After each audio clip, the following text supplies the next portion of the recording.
Hi again, this is Leslie Ann from las-cricut.blogspot.com, and today, instead of making a layout, I am working on making a little barrette bobby pin clip for my daughters. St. Patrick's Day coming up, I thought this would be a fun little hair ornament for them to wear. My older daughter does Irish dance, and this would be a fun little novelty item for her. So some of the supplies you're going to need some ribbon, and I get this stuff from Michael's, and for this project I use the 1/4 inch, and you get about 12 bobby pins out of this. Going to need a bobby pin, a pair of scissors, some glue spots, a little bit of white glue, and a rhinestone.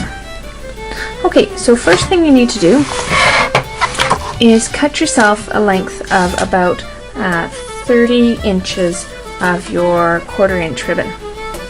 Now we're going to make this little 3-lobed shamrock using our fingers.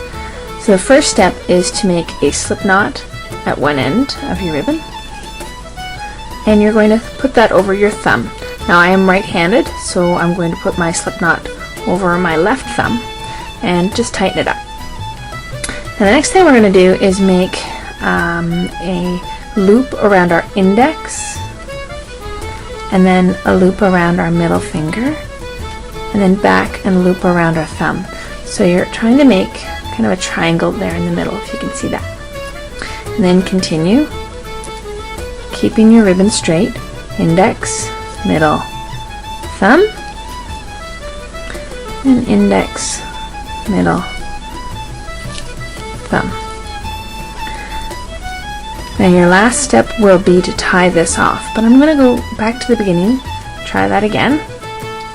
So my slip knot goes over my thumb, and I'm going to use my index and my middle, and I'm looping around my index, get that guy free, index, middle, thumb,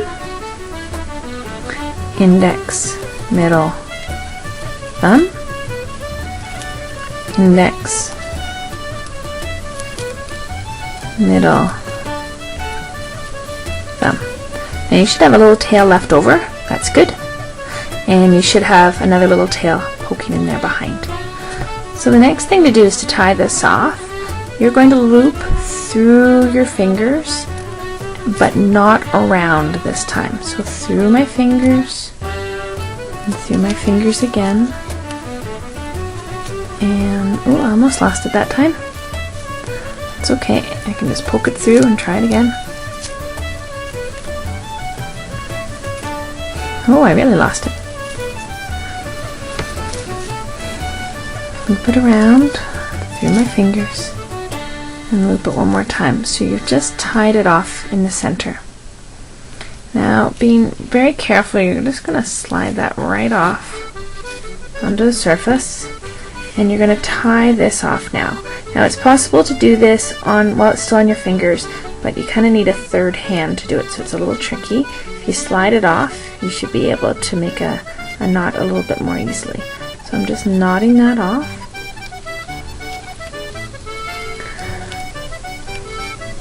And pull it tight.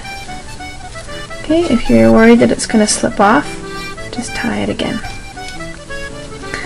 And you should have one longer piece. If you don't and they're the same length, that's okay. Just pick the one you like better, and you're going to trim the other one off.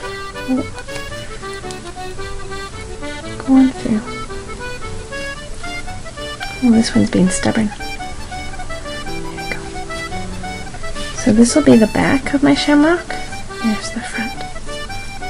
Okay, so you can leave the loops all as one, or you can fluff them out a little bit.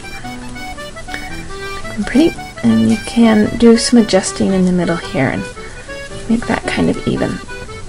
So there's my stem hanging down, and I just want to go back onto this side and use a little bit of white glue to hold that knot in place, just in case. But before I do that, I'll slide in my bobby pin.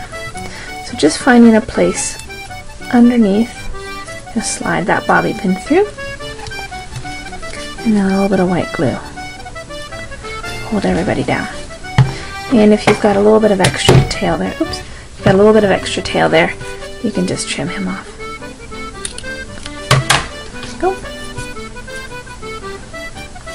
And then to cover up that little bit of messy in the middle, not too bad, but you're going to use your rhinestone.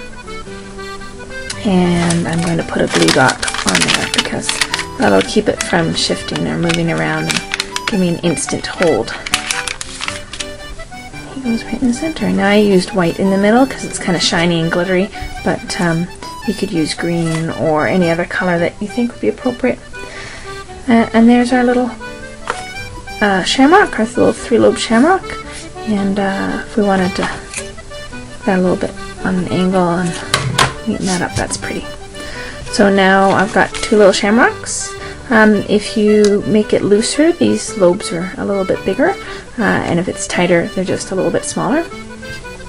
And I'm going to put those in my daughter's wig so that when she does her Irish dancing, she's got kind of little pretties on the top of her head, kind of poking in. There you go. So I'll try to get a picture of her wearing those on one of her dances and post that on my blog as well. But thank you for watching, and please feel free to leave me a comment or if you have any questions.